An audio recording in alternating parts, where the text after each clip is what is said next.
Welcome to the Curiosity Podcast. I'm your host, Jennifer Brown. I explore my curiosity of really weird things, existential things, pop culture stuff, spiritual phenomena, animals, and all the other things with subject matter experts. What isn't there to be curious about?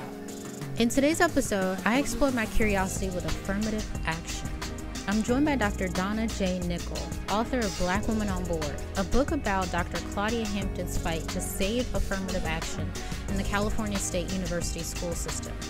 In addition to Dr. Hampton's work, we talked about the Supreme Court's outlaw of race-conscious affirmative action in college admissions, how Asian American students are being used as opponents of affirmative action, and we get down to the bare bones definition of affirmative action and why it's still needed today in higher education. So much to unpack in this episode, and we did just that. So let's get into my curiosity. What's up with affirmative action, featuring Dr. Donna J. Nicol? I love LA natives, and Dr. Nicol is an LA native. I want to know, what do you like so much about being an LA native?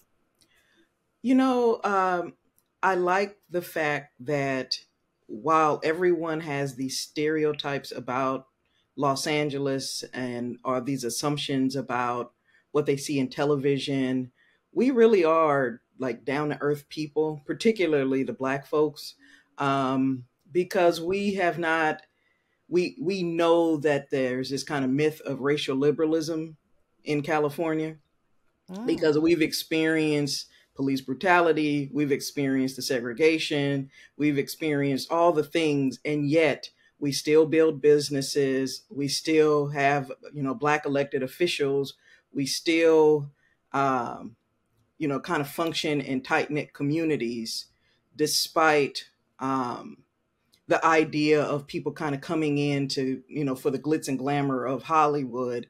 We know that there's some hood parts of LA. We know there's some wealthy parts. There's some Black folks who live in some pretty, affluent parts of LA that they've created their own enclave with, like the Baldwin Hills, Ladera, View Park area. So I just think that, we do approach social justice a little different. We will riot, not rally.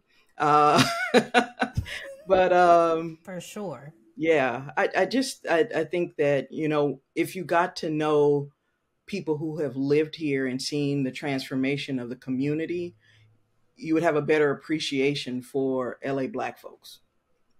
I love that. I love also, this idea of reminding us how important LA has been in terms of social justice. I think LA natives also get, sort of a bad rap for not being the most educated about certain things. I believe people in New York, even Chicago and DC, those communities are considered to be like more of the thinkers. So the fact that you just reminded us, oh yeah, we're going to riot, not rally, I really appreciated that. So we're going to get into it. You wrote an amazing book called Black Women on Board. I want to specifically focus on this beautiful woman that you chronicle throughout the book, who became a board trustee and used what's called sly civility in order to save affirmative action in the California State University school system. Mm-hmm. I want to know straight out the bat, off the bat, what is affirmative action? So affirmative action is considered what we call a positive law, a law to rectify past injustice. So it gives positivity, if you want to call it that, to years of negative treatment of people of color under the law. And so affirmative action started as an executive order in the 1960s by Lyndon Johnson. And it was really designed initially for people who were trying to get jobs in the federal government. So federal contractors, anyone who wanted to work for, say, the White House. And so Johnson gave this executive order, but there was not a lot of enforcement mechanisms put in place for affirmative action when he made the federal order. So it wasn't until the 1970s when a group of white feminists began to petition the federal government and say, everyone who receives federal dollars is a federal contractor, including universities. And so why isn't this law being applied to universities and protecting not only people of color, but also women? Because women were added to as a group, were added to the law 2 years later in 1967. And so they petitioned the courts and got the rules set to include universities, any kind of federal contracting jobs. And so affirmative action was designed initially to set aside enough spaces in federal jobs or in universities to make up for historic discrimination against people.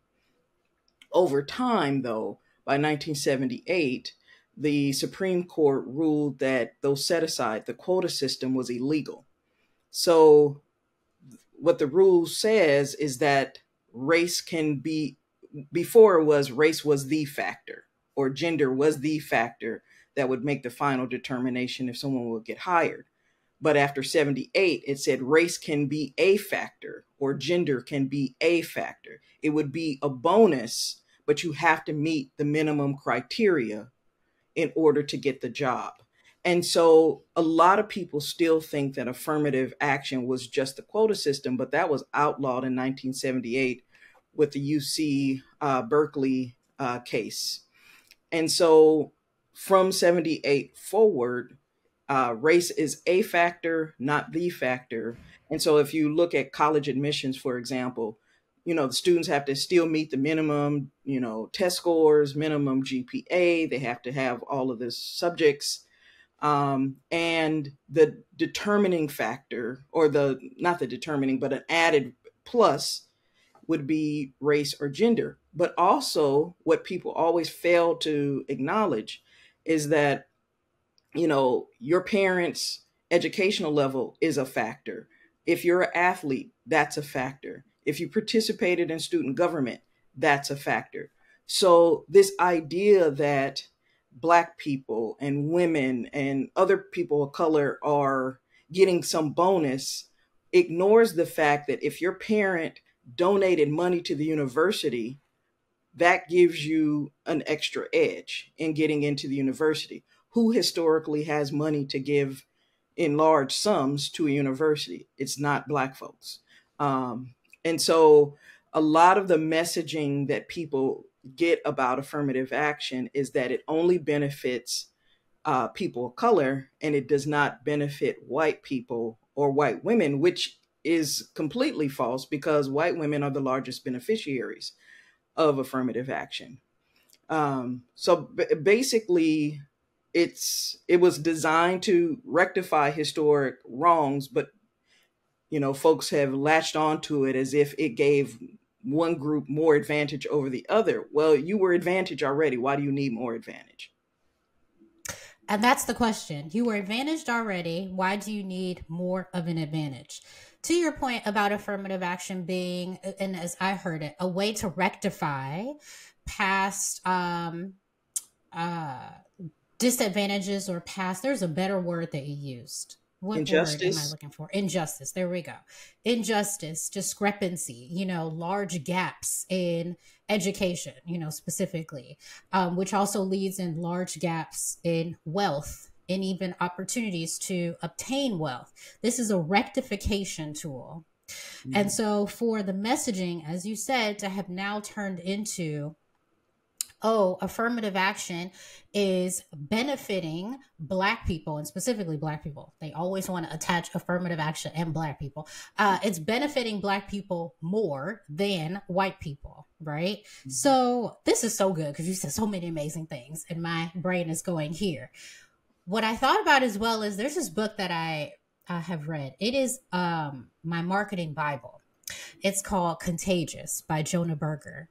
And he talks about why certain ideas, content, movements, take off, why they become contagious.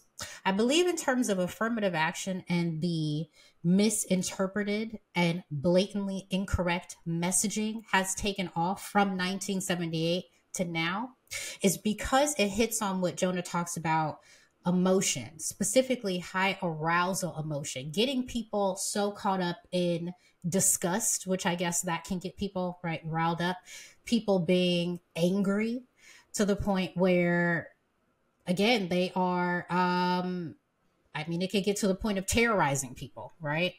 Literally terrorizing people. In your understanding, in your work, why has the messaging become so murky? I think the messaging has become murky because what is his name? Critical race theorist Derek Bell talks about interest convergence, where white people's, if their interests don't converge with Black people, they don't want to support anything that is going to help advance Black people.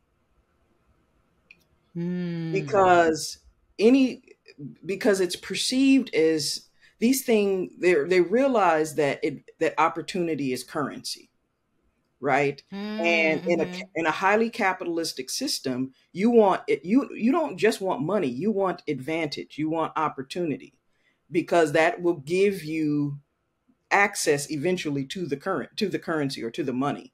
And so I think that what Bell talks about is that everyone is racing to have more advantage than someone else because that gives you more hierarchy and more security in the system.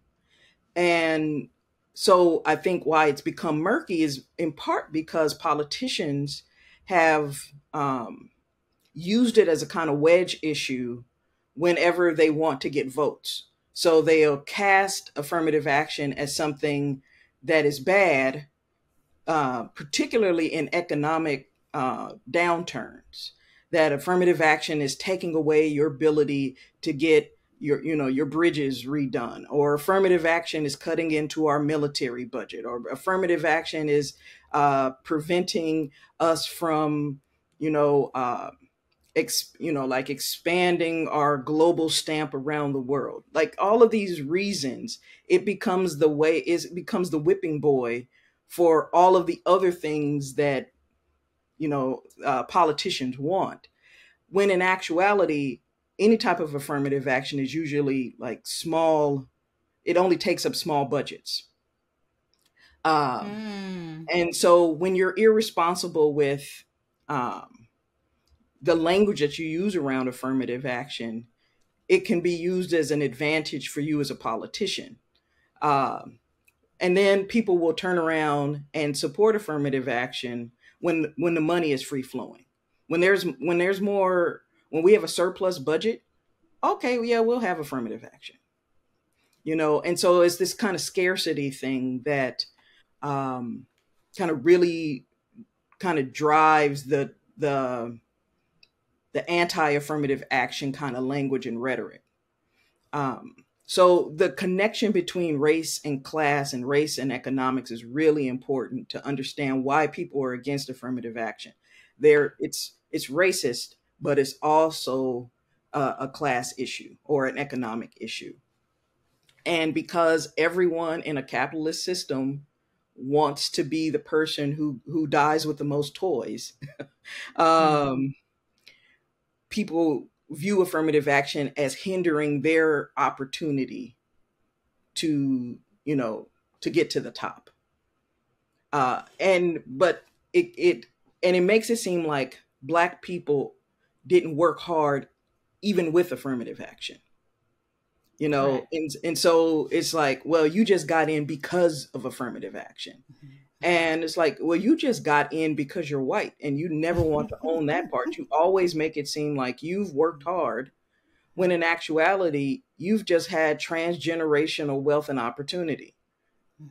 And you get mad at my one usage of affirmative action, because really affirmative action, when it comes to college admission, only really applied initially to undergraduates. It started to impact graduate admission, but you don't get as much affirmative action funding for graduate student enrollment that you did for undergrad. Okay. And affirmative action funding comes directly from the federal government, correct? Well, it's a little more complicated than that. So the federal Okay. government provided some affirmative action funding. And so they did that through the TRIO grant program. So that was Talent Search, EOP. I can't think of the other one off the top of my head, but there were a series of federal programs in the 1960s through the Higher Education Acts of 65 that provided for low income and students of color. But states also had to enforce affirmative action. And so the state budgets are also determining how much money would be used for affirmative action. So it's a twofold federal government funding that they would give to either individual campuses or they would give to the state in general, but the state would have to top it up with their own funding. And so that's where things got really, really problematic for a lot of states, is that they didn't have enough affirmative action funding to really support the programs. Got it. I think it makes sense, but it's also outrageous that during economic downturns, politicians look at issues to attack, right? It makes sense because all you're doing is trying to find a whipping boy something to blame. So it makes sense, right? But it is outrageous. Two things can be true at the same time. However, you mentioned this idea of interest convergence. So I want to actually take it to your book now. Mm-hmm. Black Woman on Board, Claudia Hampton. And Claudia is a doctor, correct? Was yes. A doctor. So Dr. Claudia Hampton, I think, in your book, really was able to communicate this interest convergence to be able to save affirmative action. Can you talk to me about that? What kind of tools did she use to save affirmative action in the CSU system? Yeah, so affirmative action was, this is the crazy thing about the CSU system, is that affirmative action had been, like I said, established in 65. They got the formal rules from the federal government in 72. It still took another 2 years for the Cal State system to develop a non-discrimination policy, which is different than affirmative action. They did not develop a student affirmative action program until 1980. They were forced by the state legislature to put together a student affirmative action program. So when it came to faculty and staff, they started that about 76. So that background history is important because Hampton comes in when non-discrimination is established, but affirmative action has not yet started to get enforced. And it's her job to help enforce affirmative action. So Dr. Nicol, can you help me understand the difference between affirmative action and a non-discrimination policy? Language is so important. It's so important because I would think that would be baked into affirmative action, right? Okay, please explain it. So non-discrimination is a policy that says that you cannot bar someone from entering your institution because of their identity, whether it's their race, their gender, national origin, religion. Affirmative action, on the other hand, says that you have to take demonstrative steps to recruit people from these underrepresented groups, to bring them into the institution. So non-discrimination is a bit more passive. It's saying just don't exclude folks. Whereas affirmative action is more active. You have to go out and recruit and bring these people in. Oh, that's so good. This is also triggering me, by the way. Non-discrimination policies are very triggering because it's difficult to prove that your policy is non-discriminatory, in my opinion. It's very difficult to prove that. You have to be almost active, right? In discriminating someone because of their identity, whereas affirmative action, as you said, is active. Would you agree then that affirmative action, in accordance to the way that it's defined, is anti-racist? Yes. Yes. It really is. It's forcing people to be anti-racist. Whereas non-discrimination is almost like tolerating people. You know, like, yeah, okay, we'll bring them in. We'll let them come Mm, in, but we're not going to do anything special to make them feel welcomed, to let them know that we want them here. But you have to have it in order to get to affirmative action. You have one is kind of dependent on the other, but they're different things. okay, great. Thank you for that. Yeah. You really just blew my mind with that. So, Dr. Claudia Hampton in 1980, correct? No, She really she comes in 74. she comes in at 74. There's this 1980 implementation of the non-discrimination policy. Do I have that correct? No, it would be affirmative action. Affirmative action, sorry. No problem. Affirmative action. Can you please tell me what the school looked like for her in 1974 versus 1980 to 1994, correct? Which Yeah. was when her tenure ended. Yes. Yeah. So when she came in 74, there were 20 campuses. Currently, there's 23 campuses. So it was a bit smaller. Um, it was predominantly white, and most of the campuses they had very low numbers of Black, Brown, Asian students. When she came onto the board, she was appointed by Ronald Reagan, which is fascinating for a lot of reasons, just knowing his politics. But she came in 74. She didn't speak for a year. And I found that fascinating until I listened to an audio of her. And she said she did it so that she could learn the board culture and so that she could observe where she could make her mark on the board. So she was very she was very cognizant that she needed to understand how things worked. It was almost all white men, with the exception of one other white woman at the time that she came into the board. They had a couple of white women before her. I think there were four more before her. Um, and so she comes in. She's a Reagan appointee, though she's a Democrat. Um, there's these super uber conservative white men on the board, and the campuses had been rocked by the late 60s student protests. So you had the San Jose State protest, you had the San Francisco protest, you had Northridge. All the campuses pretty much had one, but obviously San Francisco was the largest and the longest. And so because of those strikes, the trustees were holding on tight to control of all the campuses. Um, all of the policies, they created a lot of policies as a result of San Francisco State. Let me give you an example. In the system to this day, we have to do these 5-year review plans. Each department has to do a 5-year review. Before San Francisco, they never cared about the educational policy, the academic policy. The trustees didn't care. But after San Francisco, you have the establishment of the first Black Studies program, and then you have at Cal State LA the establishment of the first Chicano Studies program.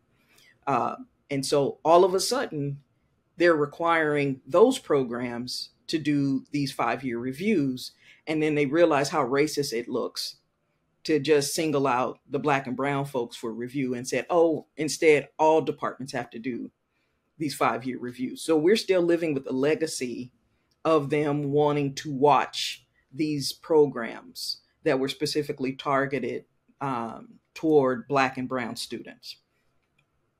So by the time we get to 1980, when student affirmative action is in place, you have a bit more board diversity. You have the first Mexican American board trustee. You have the first Black male board trustee. So there's a bit more diversity on the board, which is helpful to Claudia Hampton in getting things done. But before that, she has to really figure out a way to make inroads with the conservative white men on the board. And because she didn't speak for a year, and they didn't speak to her, they're real clear.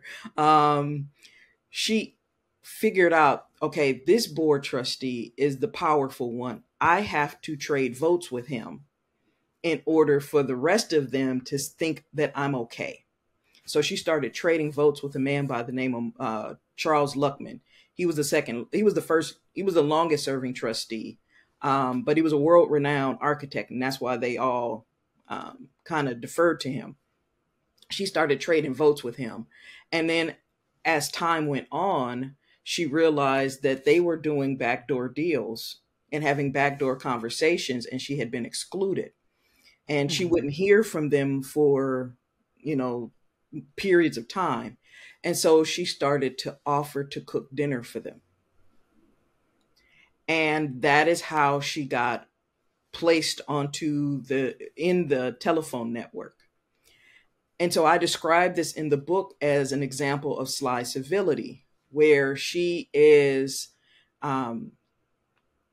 doing what she has to in order to ensure that she has a seat at the table. And for people that don't know, sly civility is a resistance strategy. It was coined and created by a cultural theorist named Homi Bhabha. And in his book, Location of Culture, Homi Bhabha talks about this idea that because of how violent a colonizer is, the colonized will have to use sly civility to go into the colonizer's institutions, be civil toward the colonizer, and then slyly pass resources on to fellow colonized people.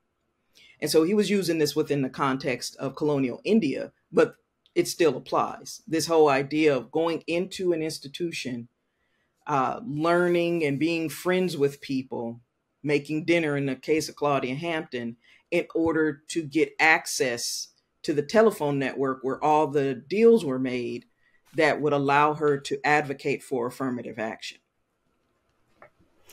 This idea of, in order to gain access with colonizers, it sounds, it just sounds so sad. But it's needed because as a Black American, I know you're a Black American as well, we don't want to go anywhere. This is our country. And so we have, and our ancestors have built this country. So if we're not going to leave, then we're going to stay here and we're going to use all the tools that we can to gain access, right? Specifically in education. And so what I'm hearing about Dr. Hampton is she became a student in the first year, which is beautiful. She became so humble so that after a year, she could actually serve her people in the way that the colonizer, in this case, won't even see coming, right? It's a way to become familiar with them. It's a way to, again, have this interest convergence. And it also taps into her superpower as a woman. And I think sometimes in the conversations today on social media, and again, social media is not real, but in the conversations in social media, there's this idea that to tap into the femininity in terms of resistance strategy will never work. But Dr. Hampton shows us that it did work. Cooking? Yes. Okay. Understanding men are men at the end of the day. And you've taken a year to just listen when men really want you to listen as well, I think is absolutely brilliant. So this work that you have done in showcasing how she's helped save affirmative action in the CSU system is so helpful and so important for this history. So thank you, first and foremost. Oh, thank you. Yes. So I want to know, and this is going to be a little controversial. So hold your clutch your pearls. There can always be this way of resisting, in a way that's considered sly civility. But then what is sly civility versus shucking and jiving? Okay. So sly civility is different than the kind of performative, you do this kind of performance in order to gain access for yourself. Sly Mm. civility is a collectivist idea that you're going to become the instrument of change for your people, whoever, however you define your people. And so it requires you to look beyond yourself, beyond your own self promotion, or trying to be Tim Scott and get into the White House by any means necessary, including tap dancing. Uh, it Mm-hmm. is it is an idea that has a collectivist sense to it. And there are a number of Black women who are using similar types of models. So, for example, Bertha Maxwell Roddy, who was the first Black woman principal of a school in Charleston, no, not Charleston, Charlotte, North Carolina, and she ended up becoming one of the founding members of the what is it called? Association for the Black Studies, National Council for Black Studies, and she was the one of the presidents for Delta Sigma Theta. So she had done a lot of work, and she described the way she worked with like white school board members as charismatic advocacy.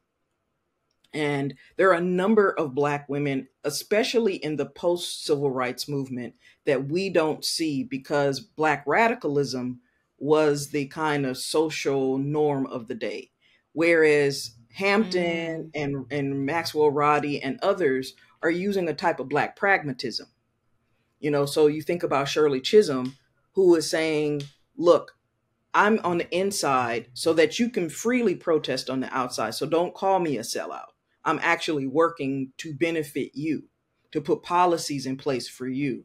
And so when I approached this book, one of the reasons I wrote it is because there's always been this tension between Black radicalism and Black pragmatism. And honestly, you need the radical activist on the outside and the liberal insider on the inside working in tandem with each other. Instead of, if your goal is the same, why can't you just approach it from different venues? Not everybody needs to be at the front. We need people at the back, people on the sides. And so Hampton provides an example of, someone who is doing pragmatism in the midst of everybody else doing Black radicalism during that time. And she's making a lot of headwind because it's almost like an incremental type of progression, but it makes sure that we have access. By the time when she passes away in 94, Black student enrollment in the Cal State system had increased by 30%. Wow. Uh, and the same with Black faculty and staff hiring. It also increased by similar percentages. If she hadn't been there to make sure that to keep these other folks accountable um, for instituting affirmative action, I don't know what would have happened. Um, and so I think it's important for people to realize that there's a range of approaches to activism. And you don't have to be one or the other. You can be anyone that you feel comfortable with. And so the shucking and jiving person is really about themselves. Where sly civility and charismatic advocacy, those people are thinking about how can I benefit the community. I love that. And it shows up in the work. It shows up in the fruit, right? Mm-hmm. Yes. I love that. So I want to go back a little bit to this 1978 quota system, Mm-hmm. and about how race was the factor. And it turned into, in 1978, race is a factor. So you have Dr. Hampton, it's 1980, affirmative action. is being implemented, right? Mm-hmm. How was she able? I mean, yes, sliceability, but are there any other specific tactics she was able to use to be able to increase, enrollment for students of color when the basis is just a factor? Because again, I'm thinking about how sly and clever other people are, in Mm-hmm. terms of not really focusing on, again, the point of affirmative action, which is to rectify the injustice. What other tactics did she use? So in the book, what I do is I detail first how she built her capital. So there's one chapter called "The Conciliator Makes Dinner," where it's talking about how she built the capital first, and then the chapter after that, "Hammer and a Velvet Glove," is how she wielded her power once she had amassed it. So she had amassed the power in a very, actually, a short period of time. When she started to implement Sly Civility, by the time we get to 1979, she's board chair. So she's the first woman board chair. And she can wield the power now because folks trust her. They think she is a political moderate. They don't know what her real thoughts are because she keeps those kind of close to her chest. Um, but she uses a number of strategies once she wields the power. So one thing is she collaborates with the women, but she manages the men. And what I mean by that is there was a woman chancellor in 1982, a woman by the name of Anne Reynolds. Anne Reynolds was brilliant, had all the right values, had terrible interactions with the presidents and the trustees Who were because she, men? who were men, who perceived her to be a, high strung feminist, This right? is a white lady. This is a white lady. And so she needed Hampton to negotiate with those white men on her behalf. And so the two of them put together a lot of different programs that would benefit students of color. So, for example, they created uh, a pipeline program called the Chancellor's Doctoral Incentive Program. It still exists today. And so if you get into this program, the Cal State system will give you up to $30,000 to pay for your doctoral degree. And if you come back to the Cal States as a faculty member, they forgive 20% of that loan for every year. So Wow. you can have it paid off within 5 years. That was a creation of Anne Reynolds, but in order to get the board to pass it, Claudia Hampton did the negotiating. There was Wow. 100 Black men created a young Black scholars program because the Cal States had abysmal uh, uh, recruitment rates for Black students. And Hampton said, look, we need to have some community organizations working on our behalf. Let's give young Black, 100 Black men $500,000. And Anne Reynolds was like, okay, I'll do it. And there were white men who couldn't stand Reynolds. And so, I mean, there was a vote of no confidence against her at one point because, and it wasn't just because she was feminist. It was also because of the way she would talk to staff. Hmm. Um, you know, and so she didn't give warm fuzzies. Let's put it that Hmm. way. Hmm. So Hampton would go to these folks. There was one president in particular. My God, this man named Thomas Day from San Diego State University. He was so angry with uh, Reynolds. He wrote a white paper against her. Like it was like published a paper. I was like, first of all, that was passive aggressive. But secondly, why are you so mad? And so when I interviewed Anne Reynolds, she said that Hampton would run interference with Thomas Day, and Thomas Day Wow. loved Claudia Hampton. And so that was one strategy, is basically they would collaborate on programs, but Hampton would do the negotiating.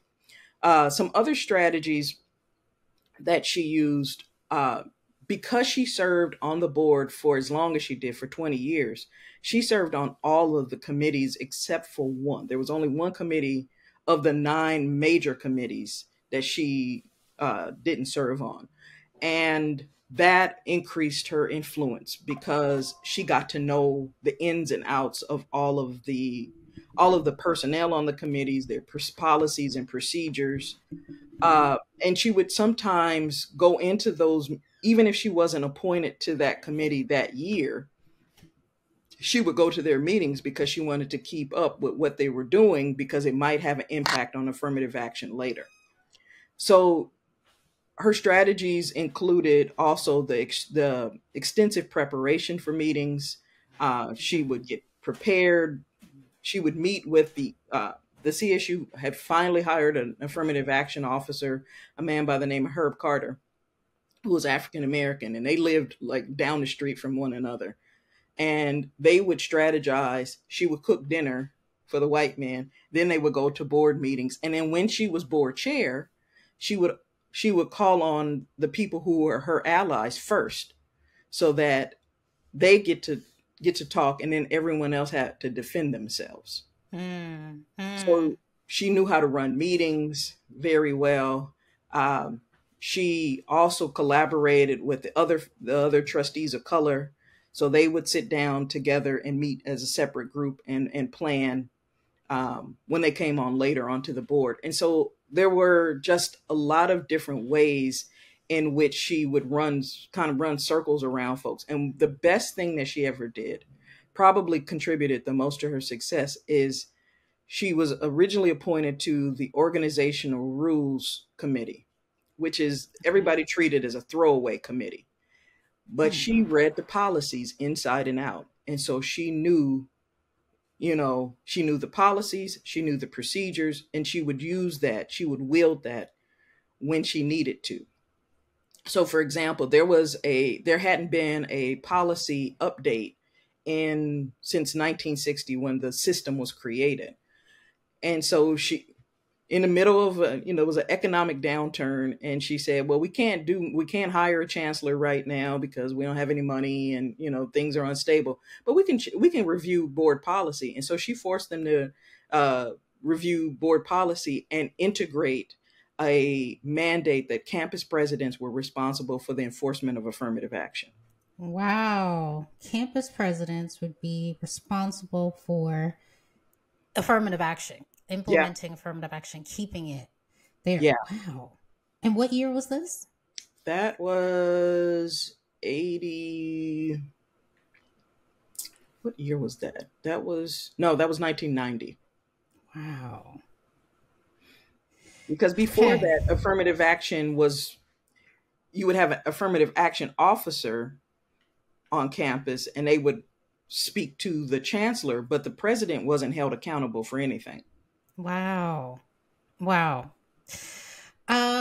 Dr. Hampton had to do a lot. She had to wear a lot of hats in order to wield her power. I mean, you did say in 1979, she did become the first woman board chair. But from everything you've described, I mean, this woman is doing a lot. Okay. And so to your point about whether it's sly civility or shucking and jiving, it's definitely sly civility. This notion, or even just the picture of this brilliant Black woman as the bridge between these white men and a white lady they can't stand, I think it's freaking hysterical. I think it's brilliant. It's hysterical. I absolutely love it. And it's clearly benefited us as a people, and more specifically, the students at CSU structure. Mm-hmm. So I know we have a little bit of time left. I want to know what affirmative action looks like right now in the CSU system. What you're happy about, what you're not happy about. Mm-hmm. What are your thoughts there?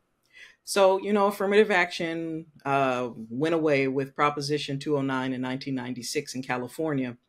And it's been devastating, to say the least, on Black student enrollment. Went from 8% down to 4% and dropping. People will tell you it's because there is, it's expensive to live in California. That's true. But what precipitated that was the fact that they got rid of affirmative action. And it's not just, higher education institutions that were affected. Also, Black folks in California had a hard time getting state jobs. For example, in the city of Los Angeles, Before they got rid of affirmative action, African Americans represented 15% of all government contracts. They earned them. Now that That's pretty number, good, right? yeah, that was pretty good. But after Yeah. affirmative action went away, it's 0.23% right now. So after 1996, and it's After currently 1996. got it. So it's less than 1%. And so, you know, in all of those mechanisms that would have been put in place to make sure people had state jobs or county jobs, those mechanisms were gone. And so that now you're going to have a hard time getting your child the resources they need in order to get prepared for the CSU system. The other part of the problem, and this is a current problem that's happening in California, is that Black students are graduating from high school, but they're not graduating with the requirements to get into the university. They are being tracked out of higher education. The counselors, whomever, are giving them less rigorous courses, maybe on the belief that these kids can't do the work, maybe on the belief that, oh, well, we'll just tell them to go into the trades without really assessing what the best institutional fit will be for a student. And so we have a glut of students who have a high school diploma and cannot get into a Cal State or the University of California. They could go to the community colleges, but the problem here again is that most students who start in the community colleges don't transfer to the four-year institutions. Whereas if we had given them the preparation for the CSU or the UC, they can go directly in. And they would have a higher chance of success if they started as first-time freshmen. Now, California was the bellwether for affirmative action. If it could fall here, it could fall everywhere. And that's exactly what happened. So a couple of states got rid of affirmative action in the late 90s. So I think it's Montana, Wisconsin, a couple of others. But recently in 2023, the Supreme Court ruled in the Students for Fair Admission versus Harvard case to get rid of race-conscious college admission. And so they're very specific. They want college admission. They didn't say federal contracting, so federal jobs. They also put an exception that said that military institutions, so military academy, can still use affirmative action. So that's an exception. Interesting. Yeah. That's very interesting. Now, I'm sorry to interrupt you. That's interesting because I don't have the statistics on this. You would definitely more than I, but in my personal statistics, I have a lot of family members that have been in the military. From what the messaging is, again, my personal statistics, a lot of people of color, specifically brown and Black people, enter the military. Mm-hmm. So that's really interesting that is an exception. Okay. Yeah. Is that true statistically? Yeah, a lot of Black folks have a long lineage of folks who have gone into the military, in part because it's stable employment. And there aren't the United States, you know, while it discriminated in terms of having segregated forces, you know, they did not have any hesitance about allowing people to go risk their lives. Correct. Yes, we know what that's about. For sure. So I'm sorry I kind of, went in that direction. But back to what you were saying, because you were just talking about the exceptions. Yes.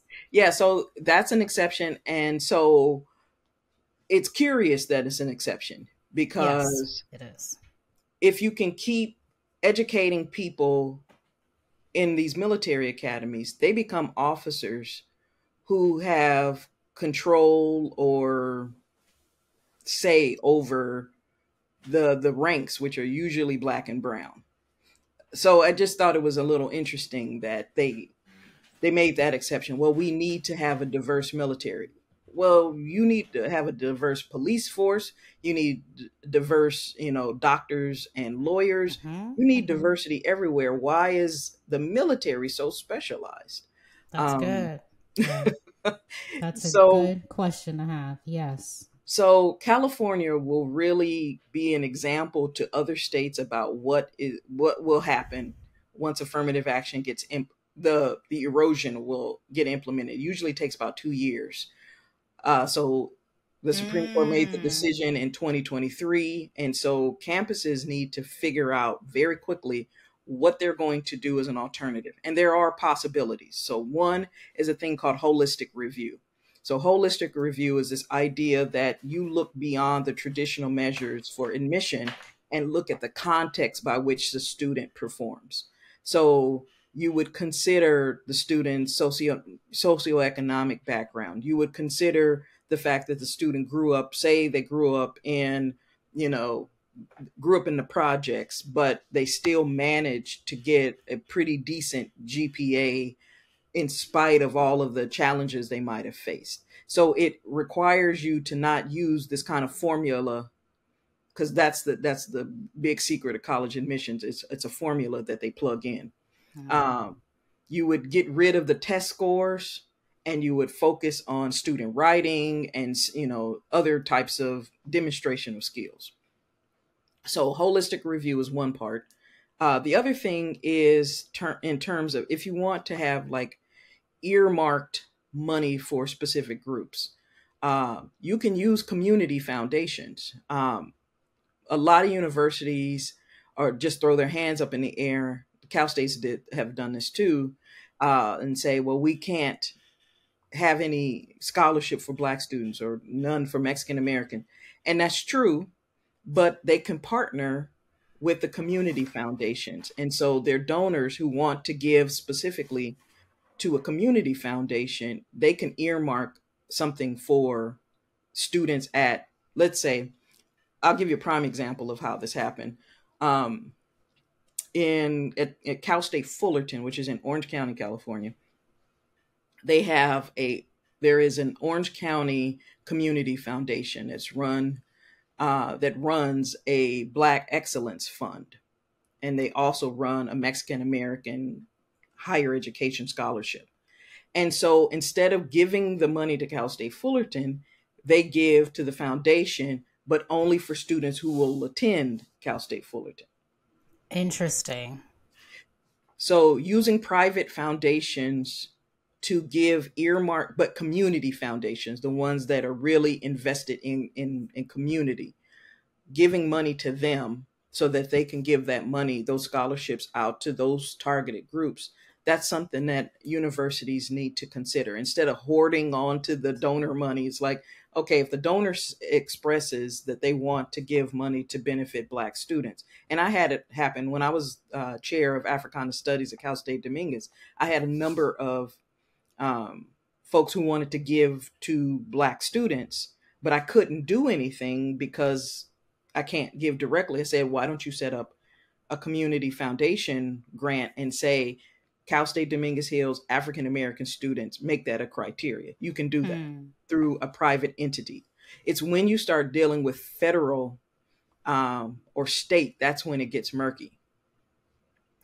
I love that there are options, and we're going to wrap it up in a little bit. I love that there are other options outside of, affirmative action. As you said, affirmative action eroded in 1996, correct? Mm-hmm. In California? Yeah. So it's 2004, 18 is, what is that? 28 years? What is that? 18 years, 28 years? My math is terrible. 96, 2006. Yeah, 28. 28, there we go. 28 years. And with the great example that you gave about the Black federal contracts almost decreasing 100%, which is crazy. I'm going to ask you a question, but before I do, I don't know if we as a community can be trusted to do the right thing without federal protection when it comes to certain things. You talked about the psychology of certain cultural demographics comparing themselves and always thinking, I have to do more. I have to be more. Like there's just there's a cultural pattern, okay, to that. And so although we all live together in this country, there are just certain values that we don't share. And that's one of them. You know, Mm-hmm. there's a communal value that we have as Black people. Oh, everybody can get it, you know, like, you know, for the most part. And I Mm-hmm. just feel, again, that without the federal protection of affirmative action, I don't have much hope that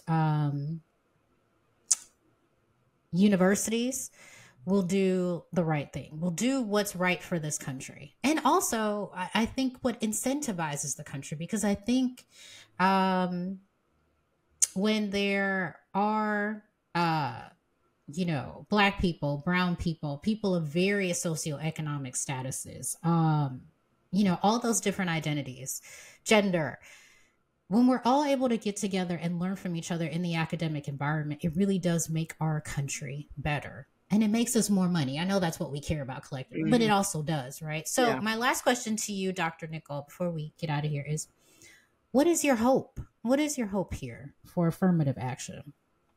You know, my hope is that affirmative action is revitalized. And the reason I Okay. say this, particularly in the Harvard case that just happened, they made that decision on a bunch of faulty assumptions. And one of the assumptions is that affirmative action hurts Asian Americans. It does not. Affirmative action helps Asian Americans.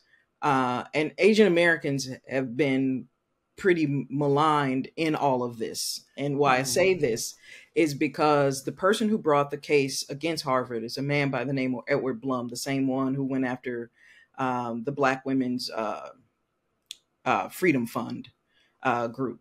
But Blum made it seem like it was Asian Americans who were complaining to him, saying, well, we don't have a fair shot at Harvard because the Blacks and Latinos are taking up all of our slots. Again, quotas are gone. Um, and Blum is a paid, he calls himself a legal entrepreneur or a legal activist. He has no legal training whatsoever.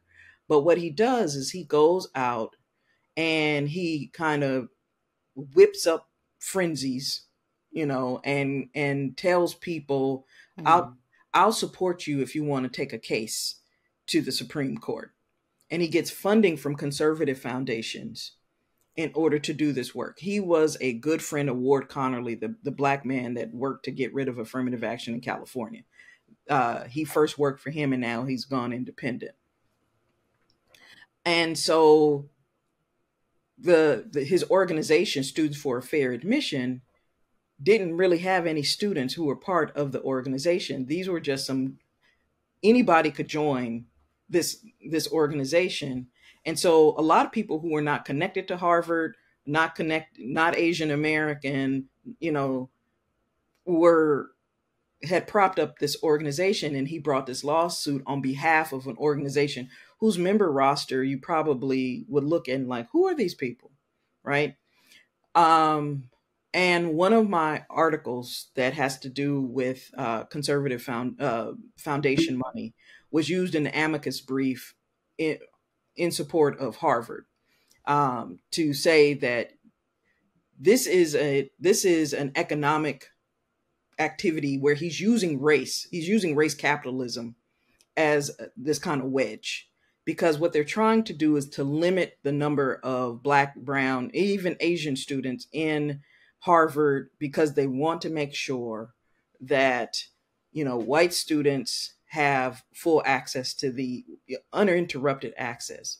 And so the reason why I think that the Supreme Court made an abysmal decision is because it's based on this faulty logic. One, that Asian Americans are against affirmative action. They're not.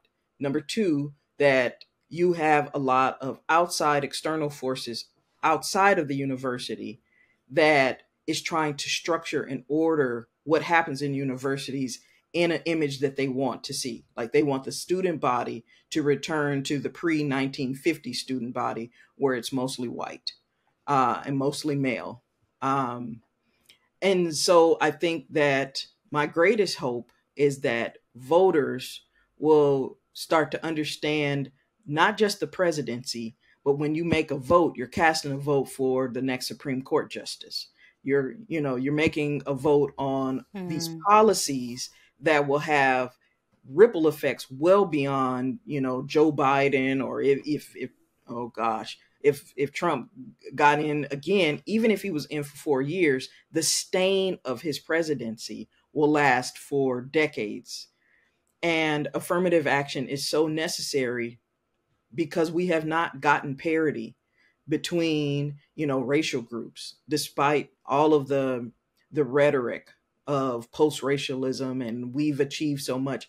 Like when I get students who would say things like, well, we've accomplished so much. Not really. Not really. And they were like, Mm. gosh, you sound so fatalistic. I said, no, because I think I'm dealing with the practical reality, but two, I know how much more we could do. Mm. That's good. And if you look to examples, like if you look to Canada or you look to the UK, they have policies for racial abuse. If you abuse somebody in terms of what you say to people that's racist in the public square, you can be charged with that. And I honestly think that Americans need laws in order to change their kind of moral code, because they won't do it on their own. They have to have the threat of being outed, being, being jailed. I just think that our natural impulse, particularly because you couple it with capitalism, so you couple the racism with the capitalism, and it's like a free for all, and you all of these so-called American values is just rhetorical.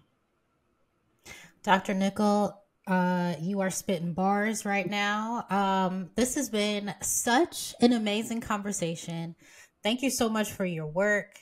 Everybody, please check out her latest book that came out in May, I believe. Yes, I have that correct. Okay.